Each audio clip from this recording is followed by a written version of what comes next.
Welcome back to Godless and Grounded. We're all born into a world that already has a system in place. We don't get to choose the country, the language, the culture, or the religion we're told is the truth. From the moment we open our eyes, we're handed a belief system like it's a birthright, not a choice. We're told who God is, what He wants from us, how we should live, what happens after we die, and most importantly, we're told not to question it. But if religion is the truth, why does it have to be installed in us before we even learn how to think? Think about it. A Christian child born in Texas is taught to believe in the Bible.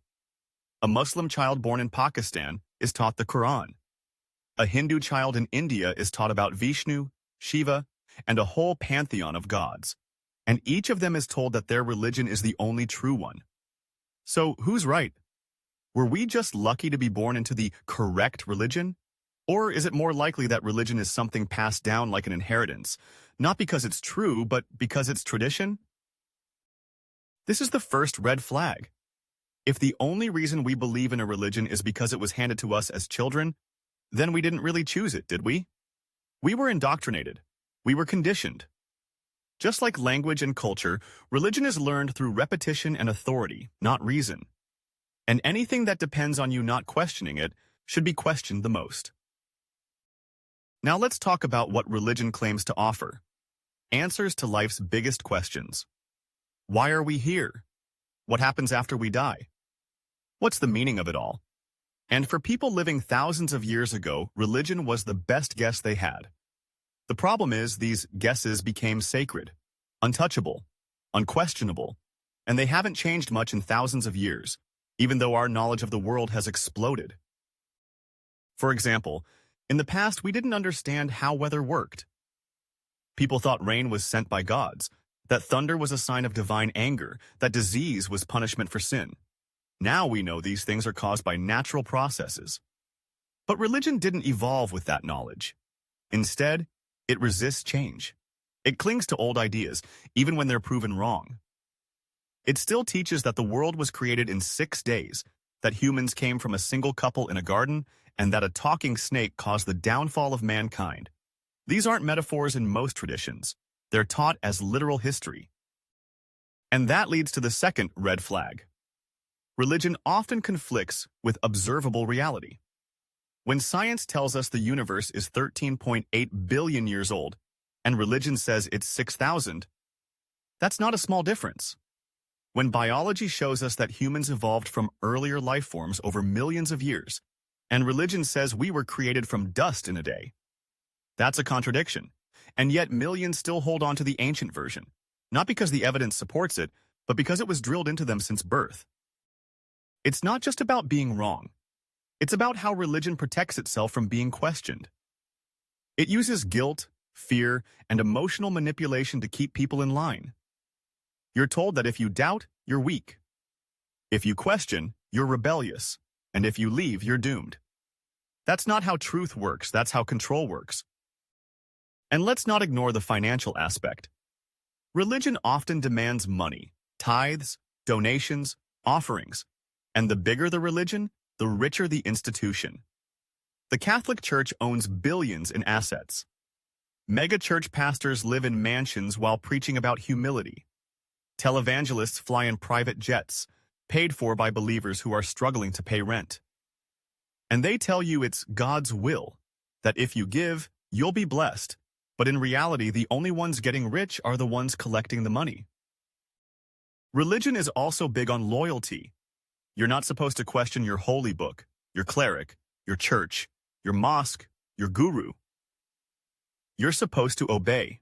And if you don't, you're branded as lost, dangerous, immoral. But loyalty, without question, is how scams work. It's how cults operate. They isolate you, create an us versus them mentality, and punish those who leave. And have you ever noticed how religion adapts to power? It always seems to end up on the side of authority. It justifies kings, dictators, empires. It tells the poor to accept their suffering because they'll be rewarded in heaven. It tells women to submit, minorities to stay silent, and rebels to repent. It becomes a tool for control, a system that rewards obedience and punishes dissent. In many countries, you can't even leave your religion without facing consequences. In some, apostasy is punishable by death. In others, you lose your family, your community, your job. Why would the truth need threats to keep people from leaving?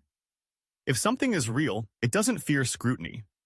But religion, more often than not, demands blind faith. That's not truth. That's coercion.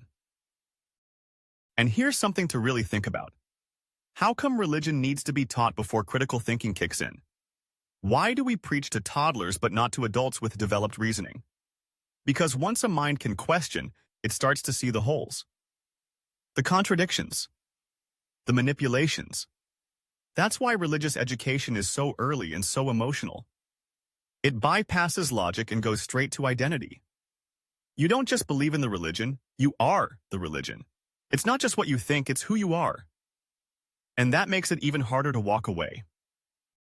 It also creates division. If you believe your religion is the only true one, then everyone else must be wrong. And that leads to judgment, hatred, even violence. History is full of wars, persecutions, genocides, all fueled by religious conviction. The Crusades, the Inquisition, the partition of India, the conflict in the Middle East. Time and again, religion has divided people more than it has united them. Even in modern times, religion still influences laws, telling people who they can marry, what they can wear, what books they can read, even what they can say. In some countries, blasphemy laws mean you can be jailed or killed just for saying you don't believe. That's not faith, that's tyranny. But here's the good news. More and more people are starting to see through the illusion. They're asking questions. They're breaking the cycle. They're realizing that you don't need religion to be moral, to be kind, to have purpose. Morality isn't exclusive to believers. In fact, some of the most compassionate, ethical people in the world are non-religious. You don't need a holy book to tell you not to kill or steal. We've evolved empathy. We understand suffering. We value cooperation. These aren't divine commands. They're human traits. Traits that existed long before the first religion and will exist long after. And let's be honest, religion didn't create peace, justice, or love. People did.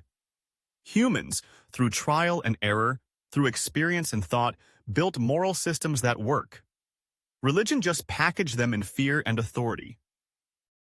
So where does that leave us? It leaves us with a choice, a real choice. Not the one we were given at birth, but the one we can make now with open eyes. We can choose to live authentically, to seek truth based on evidence, not tradition, to build meaning from within, not from ancient texts, to live moral lives not because we fear punishment, but because we care. Religion may have had a place in early human history. It gave people comfort when they didn't understand the world. But today, it functions more like a scam, a system we're born into, told to believe, and punished for leaving. It survives not on evidence, but on emotion, not on truth, but on tradition. And maybe, just maybe, it's time we outgrow it. Because when you strip away the fear, the guilt, the dogma, what you're left with is freedom. The freedom to think, to explore, to evolve, to ask real questions and follow them wherever they lead. That's not blasphemy. That's being human.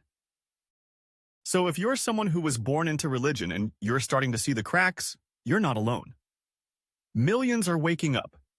Millions are realizing that we don't need to be chained to beliefs we never chose, that we don't need to fear an invisible judge, that we don't need to accept ancient rules written for a different time. We can be good without gods. We can love without holy books. We can live full, meaningful lives based on reason, empathy, and shared humanity. Religion is a story we were born into, but we don't have to let it define the rest of our lives. We can write a new story, one that's honest, one that's free, and one that begins with a very simple idea. It's okay to question. It's okay to walk away. And it's okay to live your own truth. Because the truth doesn't fear questions. Only lies do.